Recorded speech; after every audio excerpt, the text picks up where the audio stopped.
Joshua Schnur, and I wanted to tell a story on how my mother illegally came to the United States almost 30 years ago.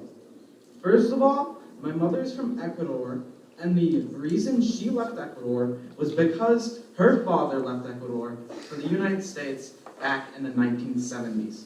3 years after her birth, when her father had and 3 years after birth, when her when her father had legally became a resident, he returned for mere weeks at a time to check up on his 9 children in Ecuador, where to discourage his kids from following in his footsteps, he told his kids that the United States has a fundamentally different culture and that in this country, one's work triumphs the idealistic nuclear family, which was in contrast to the traditionalist society my mother was raised in. He would then spend the next months with his new wife and 3 kids, pretending as if the family he made in Ecuador did not exist.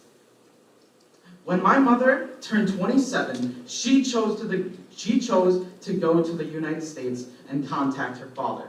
After contacting 3 different coyotes to get her stateside, she chose the one she trusted the best and flew to Panama as per his instructions. Once in Panama, her coyote was caught and bailed from Panama and kept the $5 grand she gave him for the service. Actively defying the coyote's call to return to Ecuador and stuck in Panama, she calls her stateside half-brother and gives him the phone number of a second coyote she met in Ecuador. That coyote calls his network in Panama and gets her to Guatemala. Once in Guatemala, she's placed at a camp and waits 3 days until her coyotes are given the all clear to cross the border into Mexico. When they reach the Mexican state of Chihuahua, my mother and 8 others were sent to cross the border in Arizona. However, they first had to cross a large part of the Sonoran Desert toward a safe house located by the border. After 6 hours of walking, they were picked up by a car and dropped off at the safe house. At the safe house, they were informed on what was going to happen and to say that if they were caught, that they were from the Mexican state of Veracruz. Leaving the safe house, they approached the Mexican border town named Agua Prieta. They, one by one, went to sit around the bleachers at a children's baseball game, and one at a time walked toward a sedan parked for them. The coyote placed my mother in front with him, and the 7 others huddled in a ball in the back. The 7 others were quite mad that my mother was placed in the front, although the coyote did not necessarily heed what they had said. My mother was told to call out the speed that the driver was going and the limit. After reaching a van parked near Phoenix, the 8 were hooded and placed at the back of a safe house. However, the homeowner of this safe house was known to prey upon young women who went on this journey alone. But the coyote, knowing he would act this way, barricaded himself and my mother and a few other women in a room with a dresser, then called his superiors. After waiting the night terrified, my mother was placed in the back of a van, hooded, and driven to another location located in Phoenix. Upon her release, she saw that she was at a large mansion. She was immediately introduced to the owner, a rather important figure to the specific cartel.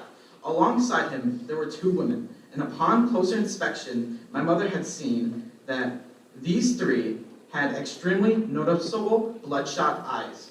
Seeing my mother's uneasiness and knowing why she's there, one of the women felt the need to comment, "You won't have to lock your door as he'll be too busy with us." The following night, my mother proceeded to lock the door to the bedroom she was given.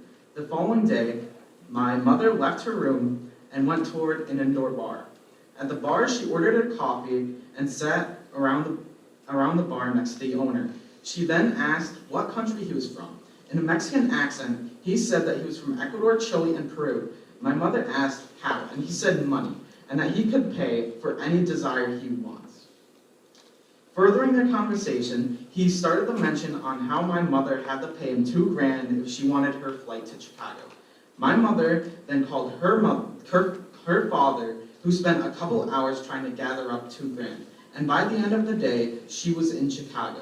But before leaving, she was given his phone number, which she never did call. Ultimately, it took her 5 months to reach the United States from Ecuador and finally talk with her father and ask him why he abandoned his family in Ecuador so many years ago.